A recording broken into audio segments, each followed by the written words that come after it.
Hey everybody, how's it going? Eddie here, and welcome back to King's Court. Who would have guessed that I would get some people from the internet just disagreeing with my thoughts that the top 5 performers for the playoffs were PG, Kawhi, Trey Young. I think I also put. Wow, who were the other two I put? But. Oh, Luka. I put Luka. And I think I also put Giannis. Now, here's my reason for each player. Giannis, let's just skip him because we all know. Let's start with Luka. He had the shortest playoffs, duration. But let me tell you why he's one of my top 5 performers. The Clippers are not a bad defensive team. Even when Kawhi Leonard was still playing, he was dominating. Obviously not on defense, but he was really giving the Clippers run for their money. He was just destroying that defense, and it was almost no fault to the Clippers either.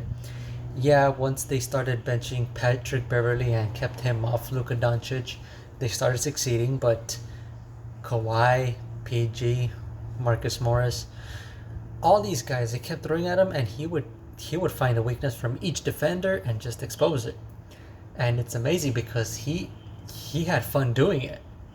He was just destroying that defense, and I think that has to be one of the better playoff performances from this season because he was just going bonkers, and I give him credit for it. Let's move on to Kawhi Leonard. He got hurt, but in that Mavericks and I guess half of the Utah series, he was on it. I think it was game 5 where Kawhi Leonard he was on a mission. He did not want to lose to the Mavericks, and he gave it to him when he just bounced back and started just taking over the game. He stopped depending on the others, and it worked out for him. He's also was scoring efficiently, defending efficiently, and he was just on the right place at the right time, and that doesn't happen with just anybody. That happens to guys at work that want to win, that want to win a championship. He's definitely had it in him in his playoff run, so that's why I gave it to him.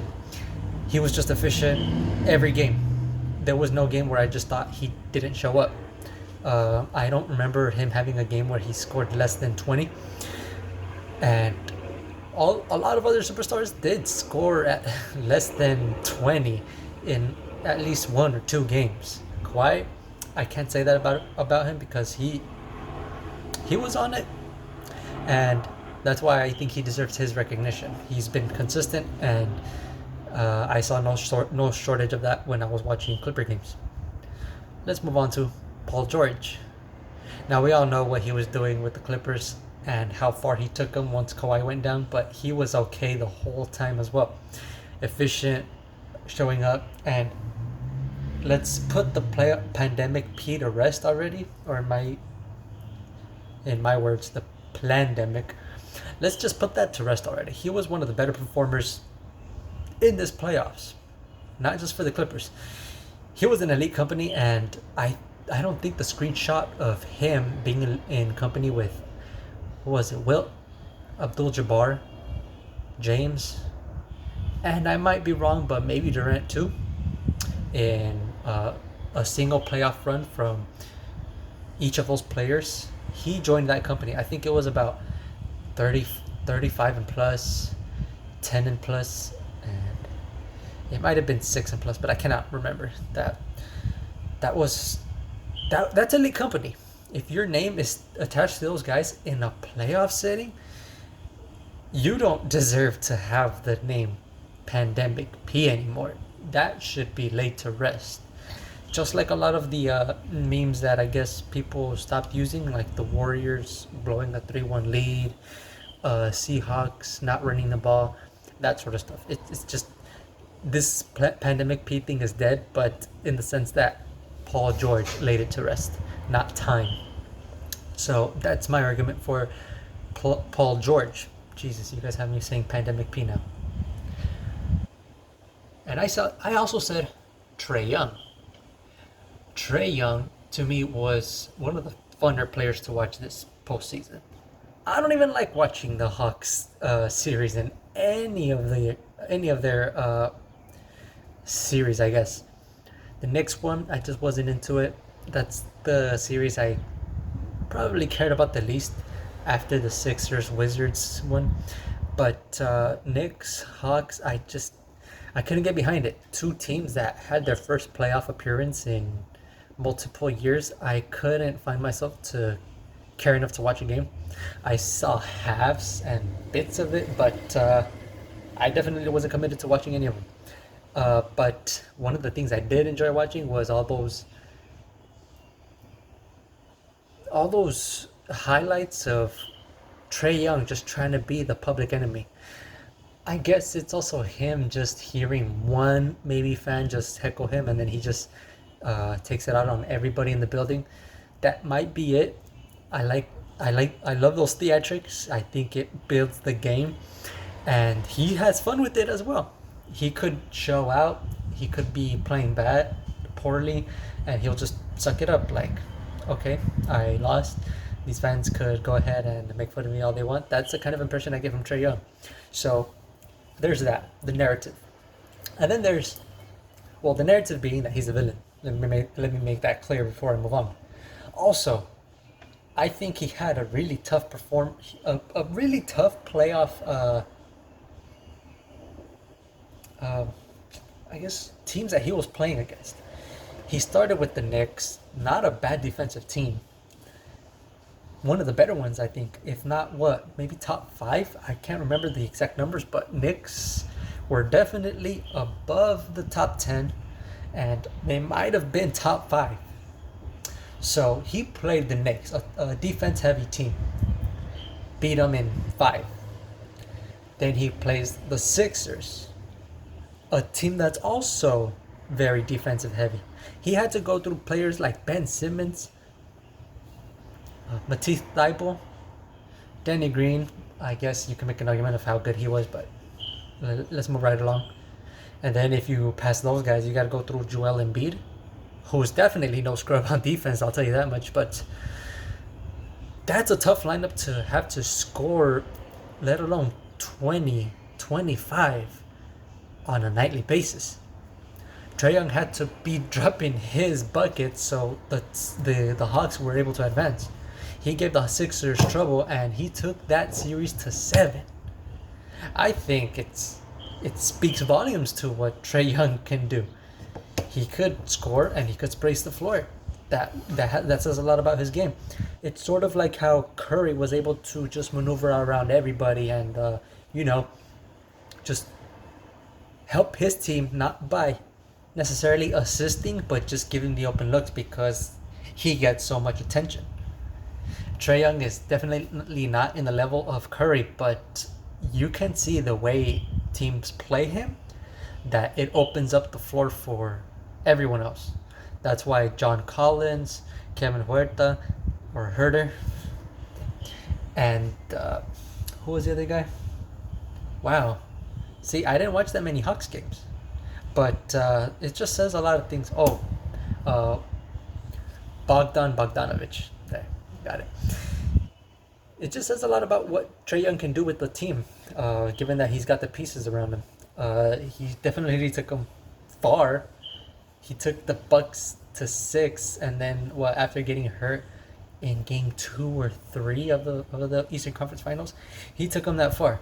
Now, here's why I didn't put Kevin Durant over Trae Young. Someone was trying to argue with me on YouTube. I was trying to tell him that I took KD over Paul George because Paul George was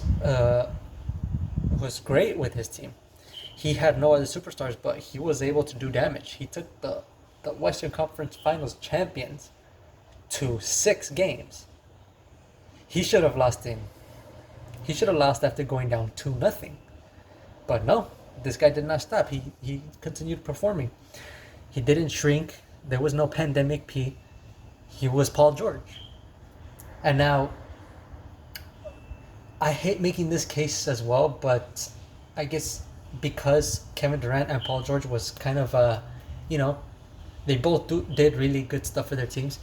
Uh, if I remember correctly, Utah Jazz is an elite defensive team, more so than their offense. And well, the Suns were just as good on defense as well. They're young, so they can move. They're mobile. So Paul George played those two teams before getting to lose in the Western Conference Finals. And then Kevin Durant, same thing, performed well with less All Stars, or being the only All Star. Let's just say it. Blake Griffin isn't an All Star anymore, but yeah, he took his team to Game 7 to the Bucks, who would eventually win the championship. But how is that gonna work against Paul George's case? Because ultimately Paul George went further, but also Paul George played a greater defensive team. The Celtics were no match for the Brooklyn Nets, even when Kyrie was there. Of course, Kevin Durant was going to dominate them anyway, given that Jason Tatum was going to defend them. But they didn't have Jaylen Brown. They didn't have the greatest defensive team in the league. So Kevin Durant, definitely, it was sort of just a given that he was going to have a good first round series.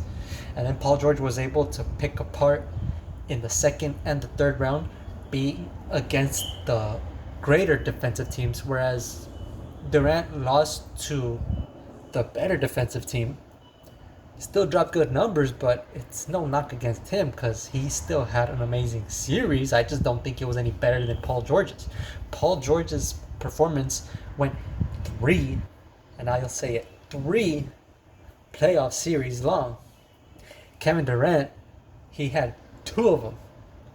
One of which he took the now champions and then future champions Bucks and Celtics. I cannot give too much credit playing and beating a team that wasn't too strong on the defensive end to begin with, given that Kevin Durant didn't have to do so much defense for himself either. I don't remember having Jason Tatum just go off for 6 games or even 5 games. I don't remember that. Granted, I didn't watch them.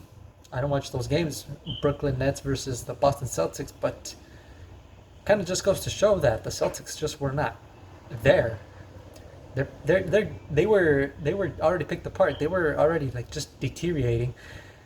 So I can't give Kevin Durant that little jump to the top 5 playoff performers if he didn't play against that elite company and elite team. If you catch what I'm saying, it's no knock against Kevin Durant. It's just he didn't have to go through a path that Paul George had to, and Trae Young as well. Trae Young had to go through all the difficult teams, just like Paul George had to in his run. Both of which made the Eastern Conference Finals. Well, the conference finals. So that's why I take those two over Kevin Durant. Of course, tell me what you guys think. Am I wrong? Am I right? Do I have a point? But can you still debate this? You guys let me know in the comments below. Don't forget to like, share, and subscribe. Tell me what you think. I'm always happy to hear. Just comment down below and I'll check it out. I'm always open to these kinds of discussions. That's all I got to say for now. I'll see you guys tomorrow, and hopefully we have another good video for you on the next one. Of course, I'm always going to try. Alright, I'm out. Thanks for listening.